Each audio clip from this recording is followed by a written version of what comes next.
Hello students, good morning. मैं मनीष गुप्ता अपने channel में आपका स्वागत करता हूं। आप बायोलॉजी चैप्टर 14 पढ़ रहे हैं। पिछले वीडियो में हमने अनुक्रमण के बारे में आपको समझाया था, पारिस्थितिक अनुक्रमण के बारे में। आइए देखते हैं इसकी पहली हेडिंग, पादपों में अनुक्रमण के बारे में। तो ध्यान से आप समझें, पादपों में अनुक्रमण कैसे होता है, कैसे किसी खाली जगह पर पौधे जो हैं बनना शुरू होते हैं, उगना शुरू होते हैं। आवास की प्रकृति के आधार पर, ठीक है, आवास की प्रकृति के आधार पर, चाहे वह पानी हो या बहुत गीला क्षेत्र अथवा बहुत शुष्क क्षेत्र, पौधे के इस अनुक्रमण को क्रमशः जलारंभी अथवा शुष्कतारंभी कहते हैं। ठीक है, तो आप देख रहे हैं कि आवास के प्रकृति के आधार पर इनको दो भागों में बांटा गया है, जलारंभी और शुष्कतारंभी। जलारंभी किसे कहेंगे? जलारंभी अनुक्रमण उस भाग को कहेंगे जहाँ पे पानी हो या वहाँ पे बहुत गीला क्षेत्र हो, तो ऐसे इलाके को आप जलारंभी अनुक्रमण की शुरुआत होगी। लेकिन जहाँ पे बहुत शुष्क क्षेत्र होता है वहाँ पर शुष्कतारंभी अनुक्रमण की शुरुआत होगी। देखिए ध्यान से, जलारंभी अनुक्रमण जलमग्न क्षेत्रों में होता है। जलारंभी अनुक्रमण जो है ऐसे क्षेत्रों पर होता है जहां जल मग्न होता है, जहां जल भरा रहता है। जलारंभी अनुक्रमण जलमग्न क्षेत्रों में होता है और अनुक्रमण श्रेणी हाइड्रिक से समुद्भिद परिस्थिति की ओर अग्रसित होती है। ठीक है, जलारंभी जो अनुक्रमण है वह जलमग्न क्षेत्रों में होता है और जब यह अनुक्रमण होता है तो अनुक्रमण श्रेणी जो है वह हाइड्रिक से समुद्भिद परिस्थिति की ओर आगे बढ़ जाती है, अग्रसित हो जाती है। इसके विपरीत शुष्कतारंभी अनुक्रमण शुष्क क्षेत्रों में होता है। शुष्कतारंभी अनुक्रमण शुष्क क्षेत्रों में होता है और यह श्रेणी शुष्कता से समुद्भिद परिस्थिति की ओर बढ़ता है। ठीक है, तो आप देख रहे हैं कि शुष्कतारंभी अनुक्रमण जो है वह शुष्क क्षेत्रों में होता है और यह श्रेणी भी शुष्कता से समुद्भिद परिस्थिति की ओर बढ़ती है। तो जलारंभी अनुक्रमण भी समुद्भिद परिस्थिति की ओर अग्रसित होता है और शुष्कतारंभी अनुक्रमण भी समुद्भिद परिस्थिति की ओर बढ़ता है। अतः जलारंभी एवं शुष्कतारंभी दोनों ही अनुक्रमण मध्यम जल परिस्थिति न तो बहुत शुष्क और न बहुत जली होती है। ठीक है, आगे देखें ध्यान से, वह प्रजाति जो खाली यो नग्न क्षेत्र पर आक्रमण करती है। ठीक है, कहीं पर खाली जगह हो, खाली चट्टान हो, ठीक है, ऐसा जंगल हो जहां पर आग लग गया हो, सब कुछ समाप्त हो चुका हो, खाली पड़ा हुआ हो। ठीक है, तो वहाँ पे सबसे पहले कुछ प्रजातियों का आक्रमण होता है और वहाँ मिट्टी बनना शुरू होता है। तो आइए देखते हैं इसके बारे में। वह प्रजाति जो खाली एवं नग्न क्षेत्र पर आक्रमण करती है उन्हें मूल अन्वेषक प्रजाति कहा जाता है। ठीक है, तो मूल अन्वेषक प्रजाति कौन होते हैं? वह प्रजाति होते हैं जो खाली और नग्न क्षेत्र पर पहली बार आते हैं, आक्रमण करते हैं, उन्हें मूल अन्वेषक प्रजाति कहा जाता है। प्रायः लाइकेन जो है मूल अन्वेषक में आएगा क्योंकि यह खाली चट्टान पर पहली बार आक्रमण करता है। प्रायः लाइकेन चट्टानों पर प्राथमिक अनुक्रमण करते हैं, जो चट्टानों को पिघलाने के लिए अम्ल का स्राव करते हैं। ठीक है, तो आप देख रहे हैं कि खाली चट्टान पे पहली बार कोई चीज टिकेगा, वहां पे रुकेगा, तो वह लाइकेन होगा। ठीक है, तो लाइकेन को हम प्राथमिक अनुक्रमण कहेंगे और यह लाइकेन जो है अम्ल निकालेगा, एसिड निकालेगा, जिससे चट्टानें पिघलेंगी, अपर्दन होगा उसका, वहां पे मिट्टी इकट्ठा होंगी। प्रायः लाइकेन चट्टानों पर प्राथमिक अनुक्रमण करते हैं जो चट्टानों को पिघलाने के लिए अम्ल का स्राव करते हैं तथा अपर्दन एवं मृदा निर्माण में सहायक होते हैं। बाद में ये बहुत छोटे पौधे जैसे कि ब्रायोफाइट के लिए मार्ग प्रशस्त करते हैं। ठीक है, तो सबसे पहले खाली चट्टान पर लाइकेन आते हैं, जो एसिड निकालते हैं, जिससे चट्टानें थोड़ी सी पिघलती हैं, ठीक है, अपरदन होता है उन पे, लाइकेन के सूखने पर उसमें मिट्टी बन जाती है वहाँ पे। अब जो है उसके बाद वहाँ हल्की मिट्टी होने के कारण छोटे पौधे, बहुत छोटे पौधे वहाँ पे उगना शुरू होते हैं, जैसे ब्रायोफाइट, ठीक है। बाद में ये बहुत छोटे पौधे जैसे ब्रायोफाइट के लिए मार्ग प्रशस्त करते हैं, जो मृदा की कम मात्रा में भी अपनी पकड़ बनाए रखने में सक्षम है, ठीक है। तो मिट्टी की कम मात्रा है, इसलिए वहाँ पर बहुत छोटे पौधे अर्थात ब्रायोफाइट्स उगते हैं, जो कम मिट्टी में भी अपनी पकड़ को बनाए में रखने में सक्षम है। समय के साथ उनका स्थान बड़े पौधों द्वारा ग्रहण कर लिया जाता है, ठीक है। तो जैसे जैसे समय बीतता है मिट्टी की मात्रा बढ़ती है और वहाँ पे बड़े पौधे, ठीक है, उगने लगते हैं। अंततः कई चरणों के बाद एक स्थिर चरमावस्था पर वन समुदाय का निर्माण होता है, ठीक है। तो कई चरणों के बाद जो है यह चरम अवस्था पर पहुंचता है और वहां पे जंगल का निर्माण होता है, वन समुदाय का निर्माण होता है। जब तक पर्यावरण नहीं बदलता है चरम सीमा समुदाय स्थिर रहती है, ठीक है। तो एक बार फॉरेस्ट बन जाने के बाद, वनीकरण हो जाने के बाद, जब तक पर्यावरण में चेंजिंग नहीं होगी तब तक यह वन फॉरेस्ट जो है स्थिर रहते हैं, चरम सीमा समुदाय स्थिर रहता है। समय के साथ मरुस्थलीय आवास समोद्भिद में परिवर्तित हो जाते हैं, ठीक है। तो समय के साथ जो मरुस्थलीय आवास होता है वह किस में चेंज होता है, समोद्भिद में परिवर्तित हो जाते हैं, ठीक है। आइए देखते हैं अब जल में कैसे अनुक्रमण होता है। ध्यान दें,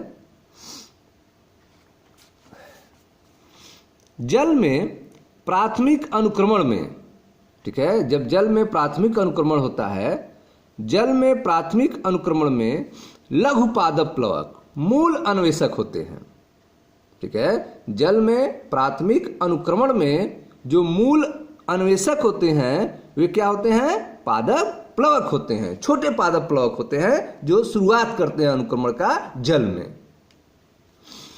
जल में प्राथमिक अनुक्रमण में लघु पादप प्लवक मूल अन्वेषक होते हैं। ये समय के साथ मुक्त रूप से तैरने वाले, समय के साथ मुक्त रूप से तैरने वाले आवृत्त बीजियों द्वारा, ठीक है, तत्पश्चात जड़ीय जलोद्भिद द्वारा, उसके बाद पितृण, घास और अंततः पेड़ों द्वारा प्रतिस्थापित किए जाते हैं, ठीक है। तो आप देख रहे हैं कि जल में पहले प्राथमिक अनुक्रमण जो है उसकी शुरुआत जो करेगा वह मूल अन्वेषक अर्थात लघु पादप प्लवक होगा, ठीक है। उसके बाद जो है वहां पे लघु मुक्त रूप से तैरने वाले आवृत्त बीजी आएंगे, उसके बाद वहां पे जड़ी जलोद्भिद बनेगा, फिर पितृण बनेगा, घास बनेगा और अंततः जो है पेड़ों का निर्माण हो जाएगा, ठीक है। तो इस तरह से आपने देखा कि जल में प्राथमिक अनुक्रमण में लघु पादप प्लवक मूल अन्वेषक होते हैं। ये समय के साथ मुक्त रूप से तैरने वाले आवृत्त बीजियों द्वारा, उसके बाद जो है जड़ीय जलोद्भिद द्वारा, फिर पितृण, घास और अंततः पेड़ों द्वारा प्रतिस्थापित किए जाते हैं। अंततः वन ही पुनः चरम सीमा समुदाय होंगे, ठीक है। अंततः जो है तालाब में भी, जल में भी लास्ट में चरम सीमा पर फॉरेस्ट का निर्माण होता है, वन का निर्माण होता है। समय के साथ जलकाय स्थलीय पारितंत्र में परिवर्तित हो जाता है, ठीक है। समय के साथ जो है यह जलकाय जो है वह किस में चेंज हो जाता है, स्थलीय पारितंत्र में चेंज हो जाता है। चित्र 14.5। तो ध्यान दें, यह आपका फिगर है जिसमें आप देख रहे हैं कि यह एक तालाब है, पादप प्लवक, इसमें सबसे पहले इस जल में पादप प्लवक आएंगे, ठीक है, पादप प्लवक, फिर निमग्न पादप चरण आएगा, कुछ डूबे हुए पौधे जो है उगेंगे उस तालाब में, निमग्न, फिर जो है उसके बाद जो है निमग्न मुक्त खाली पादप चरण आएगा जिसमें कुछ नीचे वाले और ऊपर वाले 2 तरह के पौधे उगेंगे, ठीक है। और यह जो है धीरे धीरे इनकी संख्या बढ़ेगी, मिट्टी की मात्रा बढ़ेगी, जिससे अगला चरण स्टार्ट होगा नरकुल अनूप चरण। नरकुल अनूप चरण जिसमें इस तरह से लंबे लंबे पौधे उगना शुरू हो जाएंगे तालाब में, ठीक है। फिर जो है कच्छ सांद्रण चरण आएगा जिसमें और मजबूत पौधे उगेंगे। और लास्ट में आप देख रहे हैं कुंज चरण आएगा। कुंज चरण में आप देख रहे हैं कि तालाब धीरे धीरे स्थल में कन्वर्ट हो गया है और यहाँ पे बड़े बड़े वृक्ष जो है उग चुके हैं और इस तरह से वनीकरण हो जाएगा। लास्ट में फॉरेस्ट बन जाएगा, जंगल बन जाएगा, ठीक है। तो यह जो है आप वनीकरण देख रहे हैं कि पहले जो है एक तालाब में जल में अनुक्रमण की शुरुआत जो है पादप प्लवक के द्वारा होता है, ठीक है। और इसमें निमग्न पादप चरण होता है, जो डूबे हुए पौधे होते हैं जल में वे उगते हैं। फिर डूबे और तैरने वाले 2 तरह के पौधे उगते हैं। निमग्न मुक्त खाली पादप चरण होता है, ठीक है। फिर नरकुल अनूप चरण आते हैं, छोटे छोटे पौधे उगते हैं। फिर उससे मजबूत पौधे आते हैं, कच्छ सांद्रण चरण आता है। और लास्ट में आप देख रहे हैं कुंज चरण आएगा और आगे चलकर यही वनीकरण अर्थात फॉरेस्ट में चेंज हो जाएंगे, ठीक है। तो यह सारा जो है आपका अनुक्रमण आप देख रहे हैं पौधों में, पादपों में अनुक्रमण कैसे होता है, किसी खाली जगह पर कैसे जो है वह जगह आगे चलकर समय के साथ वनीकरण में चेंज हो जाता है, जंगल में चेंज हो जाता है, ठीक है। अब आगे समझें ध्यान से।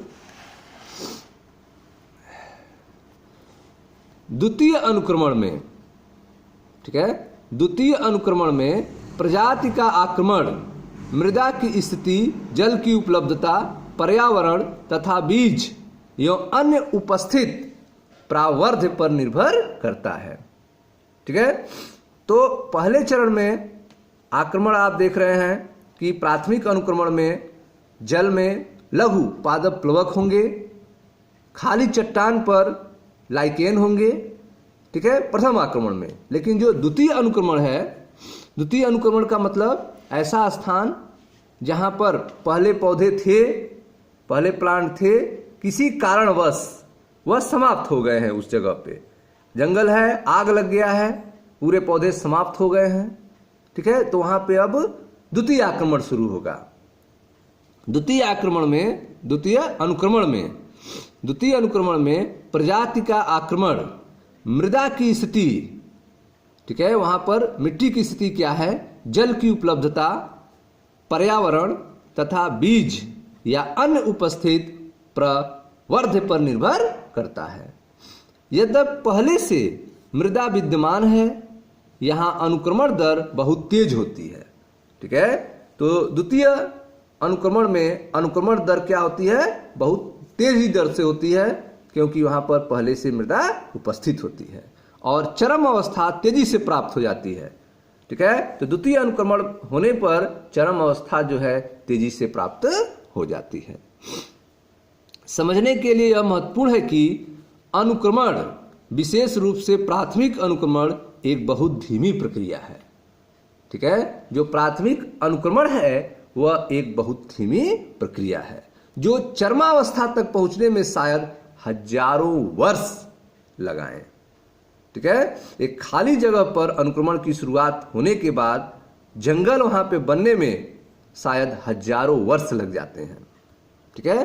तो अनुक्रमण, विशेष रूप से प्राथमिक अनुक्रमण, एक बहुत धीमी प्रक्रिया है जो चरमावस्था तक पहुंचने में शायद हजारों वर्ष लगाएं।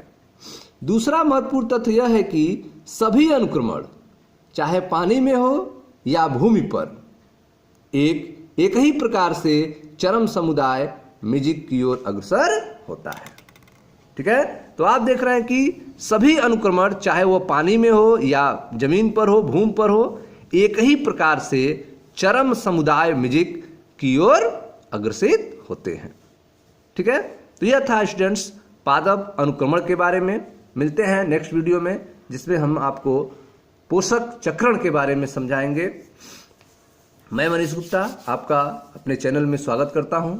वीडियो को आप लाइक करें, शेयर करें, चैनल को सब्सक्राइब करें, ताकि आने वाली वीडियो आपको आसानी से मिलती रहे। धन्यवाद।